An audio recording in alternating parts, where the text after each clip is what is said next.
Hi, this is Ginger, and I am going to paint with you this evening. And this is the design that we're going to create. So I'm going to start painting it, and hopefully you can join in with us and paint along. And if you have any questions, you can use the chat feature. That's new for me, so if you know how to do the chat feature, we can try it out, and that would be a help to me if someone does do that, because then I'll know that it works. And it's a big blizzard here in Nova Scotia, so I don't know if we have anybody joining us from around Nova Scotia, but it is in the middle of a huge blizzard. We're expected to have about 70 centimeters here where I am, so it's a great night to be painting. So welcome, everybody. You should have with you, if you have already purchased a set of our handmade tools, you'll need those. And if you haven't purchased them, you can watch and see how they're used. And maybe you decide to get a set so you can try this along with us. And you would need that. And you're going to need paints. So the paints that you need for this design are, you need a bright yellow, a white, a pale blue, and what I call turquoise, so that's kind of in between the blues, and then a darker blue. I'm going to refer to it as bright blue, that's quite vibrant. And then I have a couple ocean breeze colors. I call these ocean breeze. So this one is ocean breeze, and then the lighter one is going to be referred to as light ocean breeze. So that makes hopefully some sense to folks. So you need that, and you need something to paint on. This is finished piece, is approximately 4 inches. I have created this particular design and done it with students as young as 6 years old. So if you were to try this with a kid or someone younger, then what you need to do is give them a little bit bigger space, because they will not have that control to keep the dots as close knit together. So you can, though, do this with really young kids. This design is quite simple. And so when I put my teacher's hat on, I think about what they're capable of doing. And this one is one that certainly young kids can do. And then you just need some paper towel to wipe your tools off in between. So one thing I'm playing around with is angling this camera so that you can see. And so I'm going to move it like that, and I think that's going to work, although it's a little bit crooked, so I'll kind of move things around and explain the angles. So the other thing that's helpful is to have something like a scrap piece of paper. So I'll start out with that, actually, and if you've got a scrap piece of paper, that would be great as well. So because I've done like zillions of these before and painted a lot of dots, I go at a fairly fast speed. So if you are finding that I'm going faster than what works for you, just give me a shout on the group chat if you can. And otherwise, I will figure it out, because I have watched people and kind of seen an average speed for this. So the first tool we're going to need is tool number 1. That is the thickest tool that in the set. And you're going to use your practice, because I'm going to assume somebody out there watching is doing this for the first time. So on the practice, we're going to learn how to start out what I call the 8-point mandala. So this is the first layer. Oh, and the other thing you're going to need is something to dry the layers with. So I've got a hair dryer ready to go. I've never used that. I've only ever used a fan. So we'll be doing that for the first time tonight too. So this is an 8-point mandala, and I call it 8-point because if I was to count all of the big blue sections, 1, 2, 3, 4, 5, 6, 7, 8, there are 8 of those. And if I was to count the yellow, 1, 2, 3, 4, 5, 6, 7, 8, there are 8 of those. So everything is done 8 times, except for the very middle. So the middle is only done once. So we're going to learn how to do the middle and then to do the first set of 8 dots, because that is a very specific process. And once you get the first 8 down, you're kind of off to the races and away you go. So on our practice, we've got tool number 1, and we're going to get tool number one side of it completely covered in paint. And when I work with people who this is their first time going and getting tool number one covered in paint, they get a little bit freaked out, actually. Some of them do, by the amount of paint that is on this tool. You have to leave it on there, and you have to trust me that that is the right amount of paint. It is what is necessary. If you scrape it off, you're not going to get a really fantastic dot. So I'm going to use my non-dominant hand to hold this paper down. That's because with the paper being very light, it will act like a suction to the paint with this size tool. And we don't want that. If you were to allow it to be a suction, it would stick together and then you're going to get a weird dot. So you're going to hold down that paper and you're very gently in the center of this practice zone going to let the paint transfer. And as you're ready to pull up, you're doing it slowly so that your paper doesn't flip up with you and your hand is holding it down. And you get your first dot. I keep my paper towel on my lap, so I'm going to wipe that tool. That's it. That's your very first dot. Okay. Now you need tool number 6. This design I have almost memorized. I've done it so many times. And we're going to work with the bright, beautiful yellow.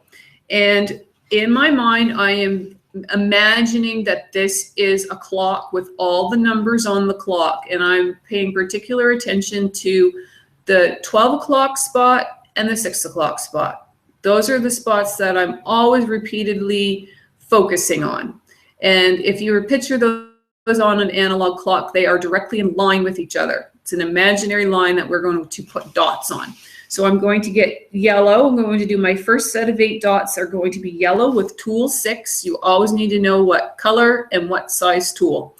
So I'm going to get a little bit of yellow paint and I'm going to first of all go where the 12 o'clock spot is. And my goal is for that dot to almost touch the big white one. Then I go straight down to where the 6 o'clock spot is. And I reapply my paint in between. That's so that I get the best shot at getting the same size dot. Okay, so 12 o'clock, 6 o'clock. Now I'm going to rotate that. And I'm putting it where the 9 and the 3 o'clock would be on the clock. And I'm going to now be able to work from 12 o'clock and 6 o'clock once again. And it's dividing that space in half as evenly as I can. And yet again, it's like another imaginary line that I am putting 2 dots on, 12 o'clock, 6 o'clock. And when I get to this point, I should have 4 dots. They should be approximately equal space apart and also be the same size. Now I'm going to rotate it, doesn't matter which direction, but I'm going to again place it so I can do 12 o'clock, 6 o'clock, and dividing the space in half.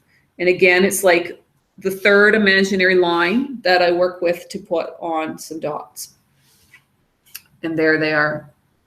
Now I'm going to rotate again and do 12 o'clock and 6 o'clock. If we continue to work from those positions, we actually are doing nothing new. It's the same process over and over again. 12 o'clock, 6 o'clock, 12 o'clock, 6 o'clock. And we'll get better and better as we practice of being in line with each other. So that's how you do it. So this was just a practice. So now I'm going to go on to my main piece that I'm going to paint on. And in this case, it is cardstock. So I always get people in my workshops to do this on practice first, because as a teacher, I know that if I teach them and talk them through that, and then they do it on their own, they are going to have a better job or better chance of that sticking in their mind and that becoming learned to them. So now I'm just going to repeat that process again on my full paper that I'm going to create my whole design on. So there's my middle dot. And I wipe that off. And I'm going to use tool 6 in my yellow to make my first set of 8. So the patterns that I'm creating so far, because these I believe are early days for what I'm doing with Traveling Kindness Rocks, every pattern I'm creating is based on this process, being an 8-point mandala. There are other ones. This is the simplest one. And eventually, as I feel it is the right time, I will branch out and teach other ones. There's 6, 12. I even have one that I call 4 plus a 4, which is similar to this process, but there's a slight variance. So that will come with time. So there, I'm all set up here. And now I'm going on to my next step. So as we go on now, everything will be done 8 times. So you need to always know what size tool, what color, and where to put your dots. So I'm going to show a couple to you, and then I will paint the rest of them. So this is tool 7. It's the one that has a little bit of metal on it. And I'm going to use the pale blue. My pale blue is this one. I'm just getting the very tip of that covered in paint. So this tool can do a big range of sizes. This is a good time to show you actually. If I dunk that right in there and I get the whole tip covered, it'll make that size dot. Now let me wipe that off. And if I get just the tip, so I'm going in there and it's just the tiny tip of it, and I get just the tip of it done, you can see the size difference. So this is just an example of what this tool is capable of. Big capabilities. So I'm going with the second of those. I'm going with the tiny, and I'm just getting a little bit of it. And I'm going to put 2 of these dots on so that I can explain to you where they go. So this is where you're going to put your next set of dots. There's another set of imaginary lines that we're going to work with, and they go in between each of the yellow dots that we've already created. So I'm going to put these blue dots just so that they are parallel with the tops of the yellow, and they should be in line with each other. So I'm going to go ahead and do that. And I will hopefully go at a pace that if you're painting along with me, you will be able to keep up. So if you can't, if I'm going too fast, just message me on the group chat if you know how. And my email is active as well, so you could shout out to me that way. It's ginger@travelingkindnessrocks.ca, traveling spelled with 2 L's. So that is my first set of 8. Or sorry, my second set of 8. And they're done with the blue, the light blue. So now we're going to go on to tool 4. And I'm going to use turquoise. So again, I will do 2 of them so you can see where they go. So you're always needing to know what size tool, what color, and where do they go. And it's important, and this is if you're working with children, they will be able to do this. The thing that they need constant reminding, some of them, not all of them, but the younger they are, the more this is true, is to reapply the paint. They want to just, keep on going, and they don't put more paint on their tool every time. And that's critical to getting a really nice, consistent set of 8 dots that are the same size, which is what you need for building out your pattern in a way that is going to be symmetrical. If something is smaller than the other, then you're going to get a side that's shorter than the other. So this is tool 4, and it's turquoise, and it is in line with those blue dots. So you have to know where they're going. If you were to make a mistake and put them on the yellow, you could be creating something equally as beautiful, but it will be different. So you have to know where it's going. So these are going on top of the blue. And when I say on top, it's like an imaginary line that I'm now putting another set of dots on, like I'm extending this line. So here's another one. So I'm going to go ahead and put on all 8 of those. And it's important too, the other thing I always do at this point, I don't always work from 12 o'clock to 6 o'clock. I like to work from the 6 o'clock spot once I get out to this point. And I just continuously rotate my paper, and I am always therefore doing the same motion and working from the same spot over and over again. Some people prefer working from the 12 o'clock spot. That works better for their vision. It will be one of those 2. And that's just simply because you're able to see visually in line with each other. So I'm wiping my tool off in between, and there is my next set of 8 dots. Now I need tool 7 again, and I am working with the white color. So those are your 2 thick pieces you need. So it's the tool 7 and it's white, and I'm going to show you where they go. So again, with this, depending on how big your dots are, you may need to make these white dots a little bit smaller or bigger to fill in. So you are going straight above the yellow, and it's almost touching the yellow. So it's scooching in there between the turquoise, and it's almost touching the yellow, like in the line that we're extending from our first set of 8 dots we did. So I'm going to go ahead and do that. The other thing to notice with this tool number 7, unlike the other tools, is that the paint will build up on this tool, and it does start to impact the size of your dot. So you may find that after you've done a couple dots with this tool, you need to wipe it off so that it brings it back down to the size that you want. That's especially true when we start doing the taper in a few minutes. So there's my first set of whites, and I say first set because we're going to do another one. So you need tool 6, and we're going to use white again, and I'm going to put a couple on so you can see where they go. So there you go. The white tool 6, and it's building on the imaginary line that we were working on the step before. So you can go ahead and do that. And as I'm doing this, I can hear the winds here in Nova Scotia outside of my window just howling. The last I heard is that even the roads have been closed to everybody except emergency vehicles. It's that big of a storm here today. And actually, the schools were canceled the night before here in the Annapolis Valley. And I know that in the Halifax board, they've canceled for tomorrow already. So it's certainly a huge storm. So this is where we are right now.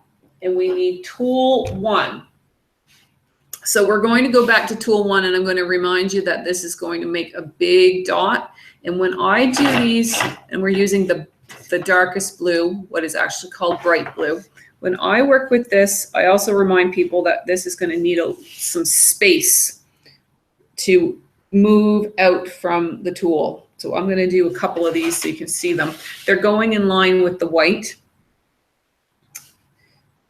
And there we go. So you can see them there. So you got to make sure that you're getting the tool 1 completely covered in paint. I've even had people, even after I stress it in a workshop, they still say to me, "Are you sure? Are you sure? It's so much paint. I want to shake it off." Yes, that's the amount of paint you need. So get it completely covered each time. And I'm going to make sure I'm holding this paper down. If you're working on paper, remember this big tool. With the more paint you have there, the more paper will want to stick to the tool. And it's kind of a delicate thing to do when you are working towards the edge of a piece of paper. And this is pre-cut, but if you're not working on a pre-cut paper, if yours is a full-size paper, it might not be as tricky to maneuver.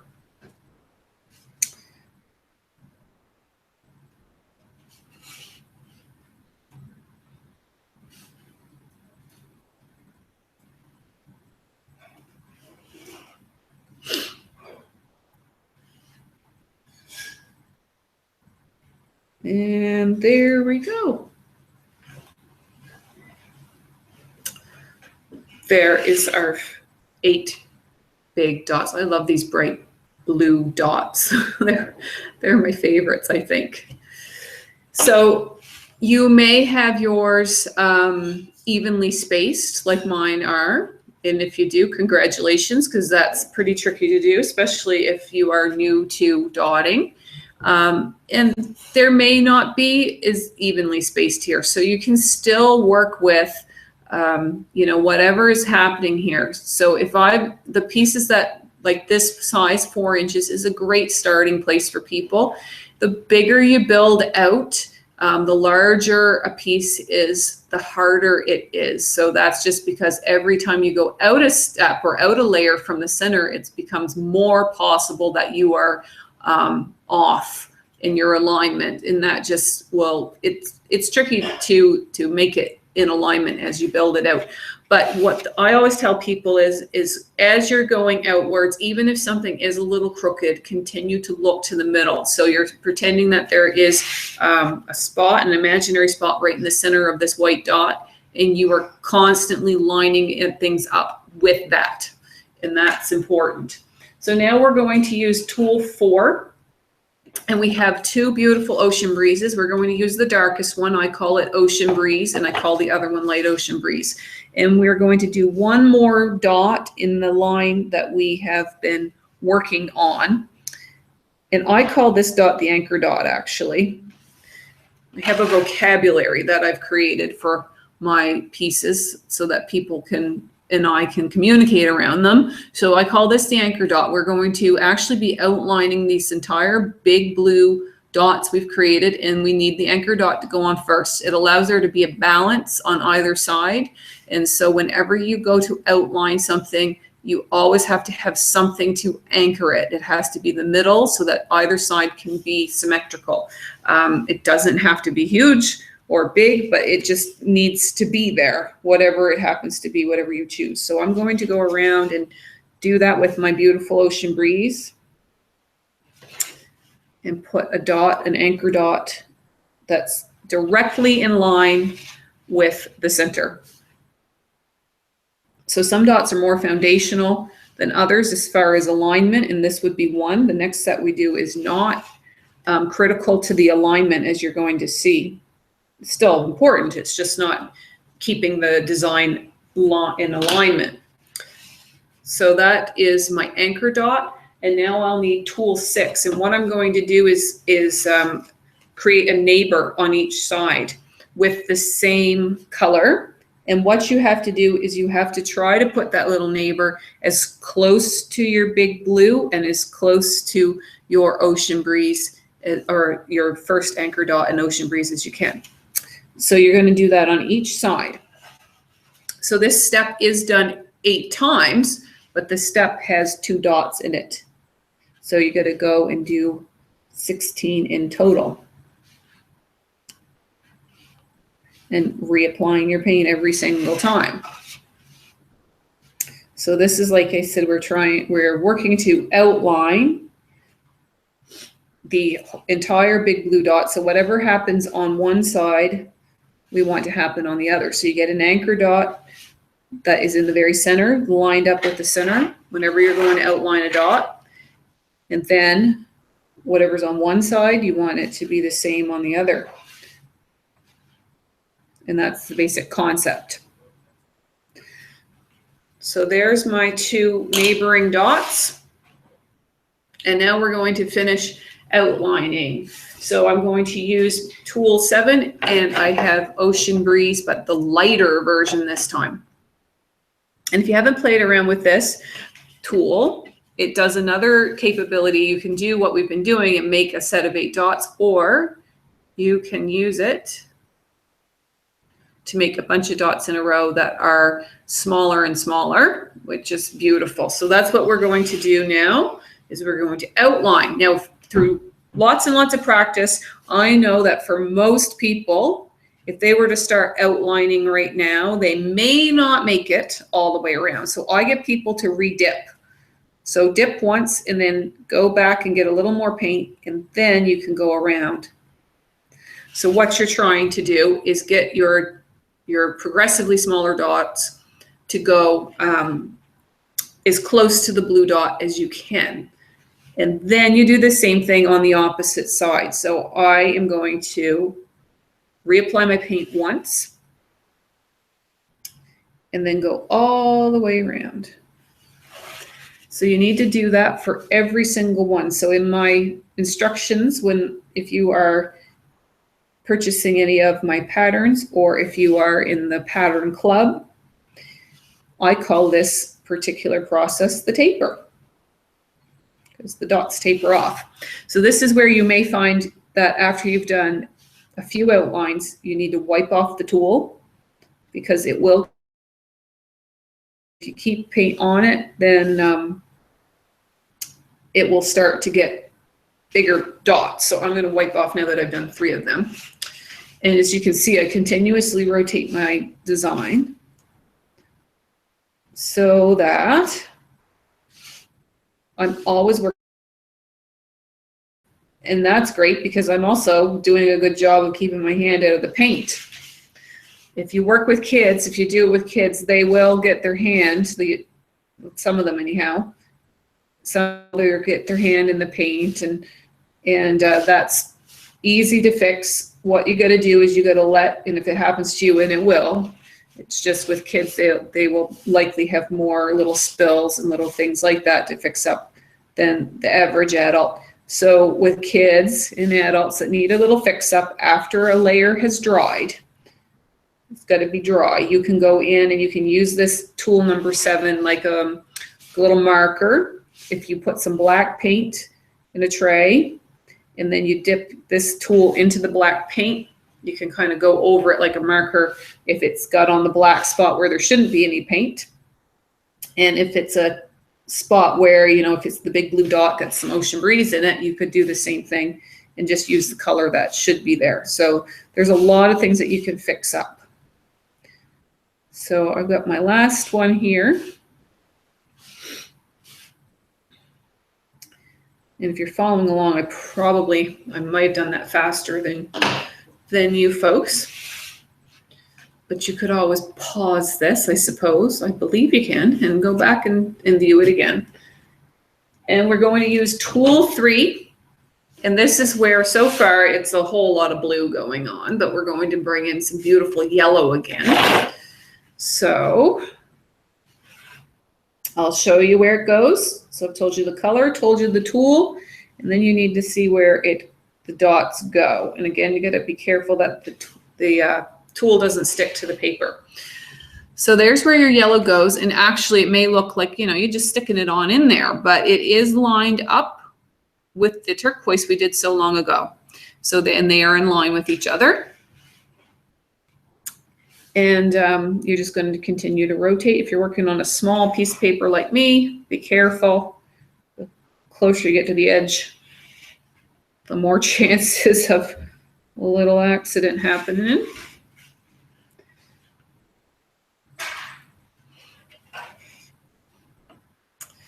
And then we just have one last step on this layer. So the bottom layer takes about 70% of the time, and the other layers go a lot quicker.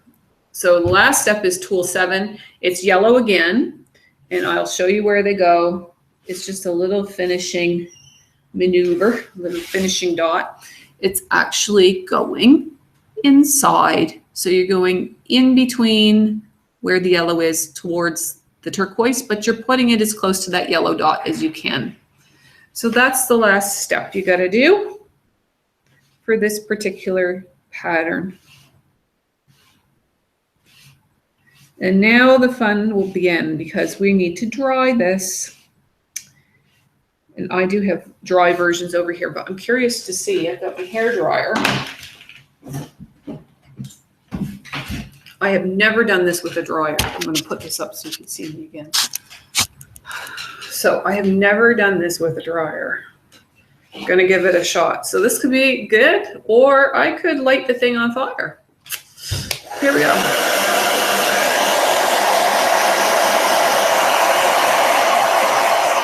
So far, so good, no fire.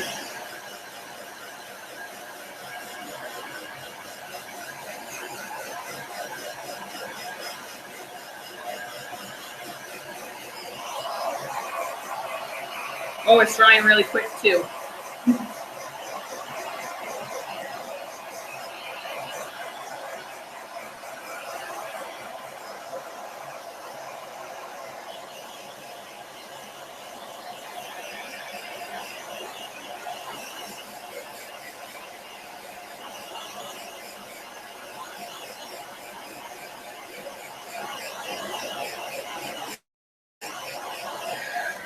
Ah, awesome. That dried really, really fast. I don't usually test these with my fingers, so be careful doing that. It has a different look to it than I'm used to. I can always tell just by looking if something's dry enough, and mine is dry enough for us to continue. So if you are able to, I'm going to try right now. I'm just going to say hi from Ginger and see if you can see that comment. If you have a minute and you could comment, that would be awesome, because I want to see how that all works. And that would be great. So if you want to give me a shout and just even say where you are or something, one of you, that would be fantastic. And I'm just tilting the screen back down because we're going to now do the second layer. So when I do the second layer, I'm going to start in the middle again and work my way out. So the first tool I need is tool 3, and we're using the light ocean breeze. So the patterns are designed so that when I put the second layer down, I'm going to be able to see some of the first color that was put down. So you can see there's the ocean breeze in the middle, and the white is still visible. So I'll give you some tips on that as we keep going. So the next thing I need is my light blue. Oh, I need tool 6 though. So tool 6.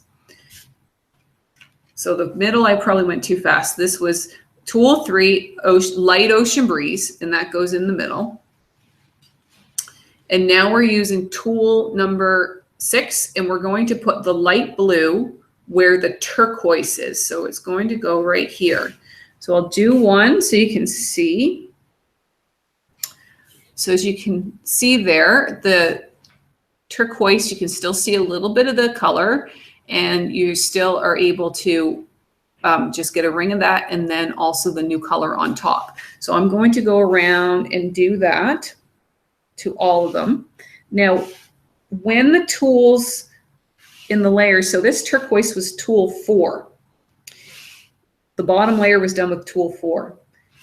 This top layer I'm doing with tool 6. So when there's that big of a gap, so I'm going from a 4 to a 6, it's quite easy to control putting down the dots so that you can see the bottom layer, a little bit of it.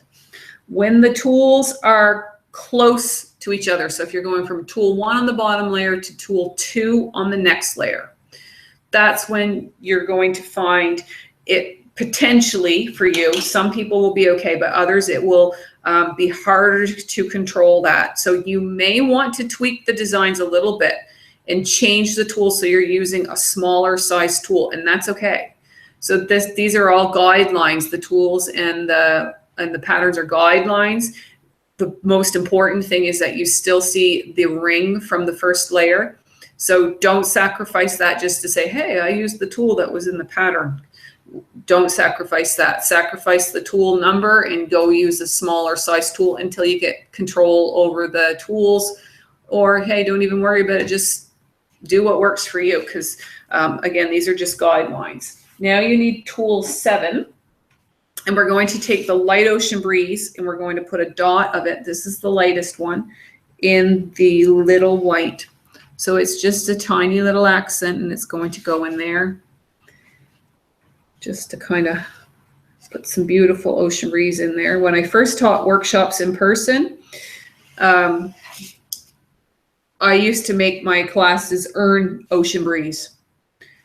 I discovered adults especially, and I knew this from teaching piano lessons, adults are very critical of themselves. Generally speaking, not everybody is, but they can be critical of themselves. And so in my workshops, they were being critical. They were noticing things out of alignment, or this dot was bigger than this dot, and they would notice it and say it out loud. And then everybody's in a whole complaining mode in the workshop, and it was not all that positive. So I used to make people earn ocean breeze. If you could go down the pathway of learning how to do this for 45 minutes, I realized 45 minutes is about what it took for people to realize, hey, if I just do enough of this, they could start to see the beauty in the design. But in the beginning stages, they could only see those small inconsistencies, and it really bothered them. So they would earn ocean breeze by keeping those things internal. And so I love ocean breeze. It was good for that purpose. Now, tool 2, and we're going to use turquoise. So this is one of those times where you could, if you worked really hard, if you pushed really hard with tool 2 over this big blue dot, that's where we're going to put it, you could completely cover up the first dot we did. So you don't want that. So this is where for you, or if you're working with kids, change it. Go from tool 2 to tool 3. And you can even take tool 3, put it down the color once, reapply some paint and put it down again. You may find that, and that will make a bigger dot. That will make a dot that's almost as big as tool 2. So you may find for you that that works better, and that's fine. So go around and do whatever tool you're going to use and use the turquoise, just making sure that you've found the system that works for you to let the first layer have a little ring exposed.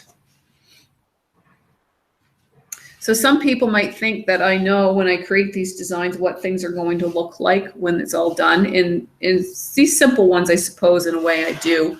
I don't usually, though, especially more elaborate ones. It's very much a creative process where I know one step at a time, and I don't always know what the finished product is going to look like. However, I know enough about what works and what I like in the designs that I plan and I anticipate layers of colors. So when I create the bottom layer, I know what I'm going for in the upper layers, and I'm planning ahead. So there's that big, beautiful turquoise color. And I'm looking at my instructions over here. That's why I keep looking away. We're going to need tool 6, and we're going to take the light ocean breeze and we're going to put it on our anchor dots. Will help to make them pop. So you can see there, it's on the anchor dot, and I can still see the darker ocean breeze, a little ring of it. So I'm going to go around and do that.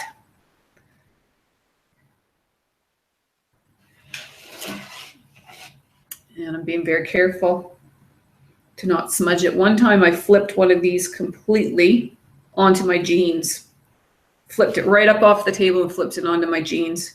And I transferred the entire design onto my leg. It was kind of neat. I should have left it, but instead I went and smudged it, which wasn't smart. So that's that one. Now I need tool 7, same color. And you remember those friendly neighbors on each side of the anchor dot? I'm using that light ocean breeze on each side to give a highlight color on top of those.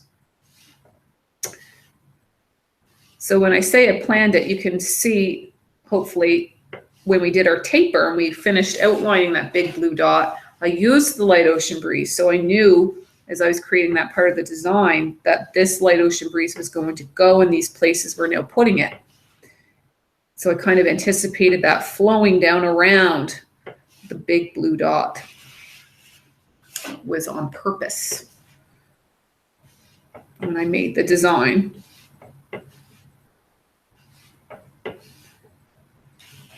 And there you go. That's that one. And now we just need that same tool, but I'm wiping it off because I'm going to use a different color. And we're using the turquoise color again. And really dip it in. So I'm getting a lot of paint on this tool this time. The bigger version of this. And I'm putting that turquoise in the middle of the yellow. And even in my, especially with this, because this particular dot is quite small compared to the first dot, I'm still working to line that up with the middle.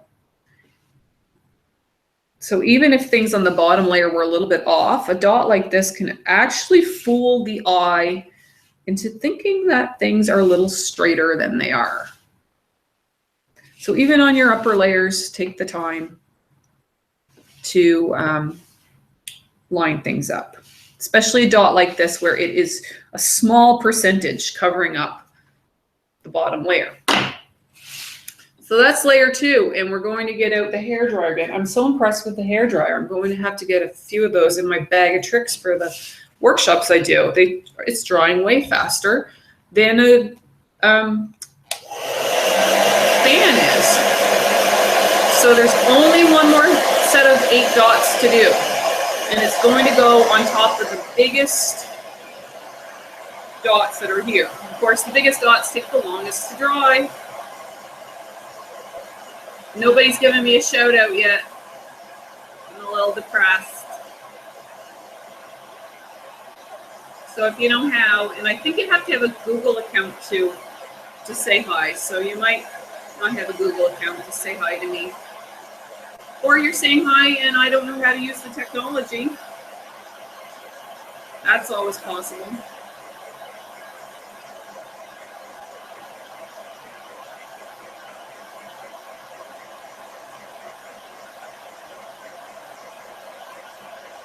All right, that's dry enough to do.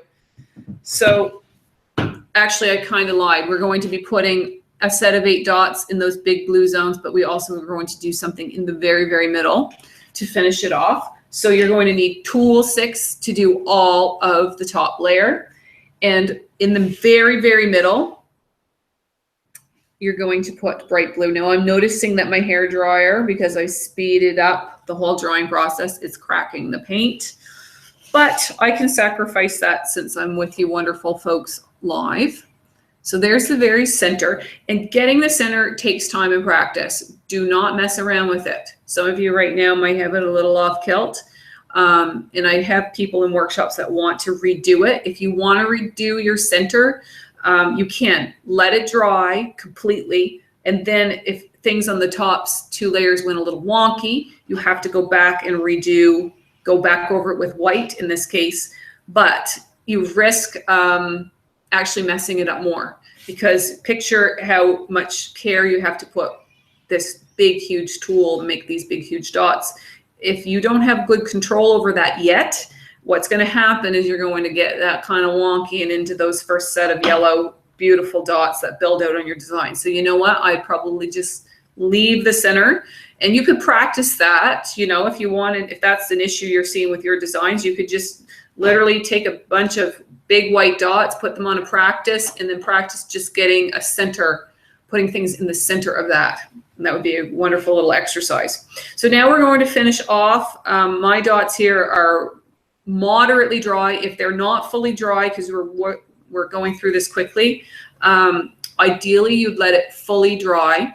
But if you're very, very, very, very gentle and barely touch tool 6 to the surface just so the paint gently transfers on. Am I saying gently enough? This will be okay. If you mush it down, you're going to end up having paint smearing with other paint, and it won't look as crisp and clean and beautiful. So we're working with our lightest ocean breeze, and I'll show you where to put tool 6, light ocean breeze. I'm doing it very slow so the paint doesn't mush together. And again, I'm taking time to even line that up. I can fool the eye quite a bit with this dot. Even if things underneath are a little bit off kilt. If I put this dot that I'm doing right now in the center, it's going to trick everybody.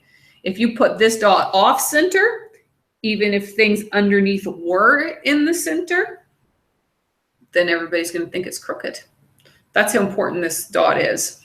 And I sometimes refer to this as the highlight dot. And people have asked me, do I always do 3 layers? You know, when I first started out in making these designs and playing around, I did all kinds of different layers, like 4 or 5, some of the bigger dots would have. But over time, I've really learned and honed down and got really precise on what I like and what I think looks nice. And it is 3 layers. So this is our finished piece, although it is certainly not dry. This was our model, and this was our copy. So if you're just joining us and you haven't, you know, got the full meal deal of what this is all about, you can go to travelingkindnessrocks.ca and you can learn about patterns. So this is a concept and a process that I created, and my tools are all handmade by my life partner, Steve. And the tools are necessary to follow along with the patterns, which are really fun. And there's also something called the Pattern Club, which supports charities around the world by painting the same mandala pattern.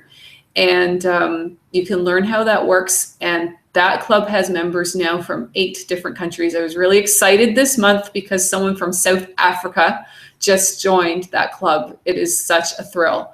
So thank you all for joining me here on my first live stream.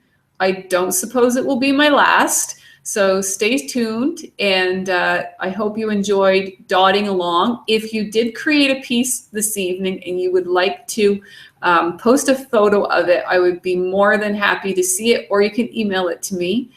So you can put it on Traveling Kindness Rocks Media, and the Facebook page is Traveling Kindness Rocks. The Instagram account is Traveling Kindness Rocks, and the Twitter account is @TravKindRocks. And again, my email is ginger@travelingkindnessrocks.ca. I'd love to see your creations and show them to the folks in our global community as it continues to build and expand. Thanks, and have a good night.